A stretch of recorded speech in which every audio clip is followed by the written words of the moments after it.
It occurred to me that after our last lessons, when we played the game, the HUD was not displaying. I fixed this in the scene controller by adding these two lines of code. gc.unpause is what I used to make the game panel appear, and gc.showHUDPanel was what I used to make the HUD appear.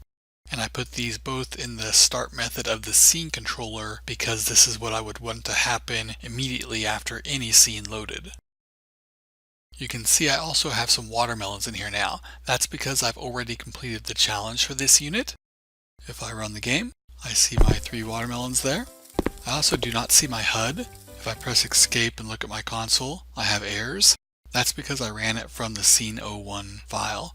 I should go into my project window, go to the splash scene, and run it again.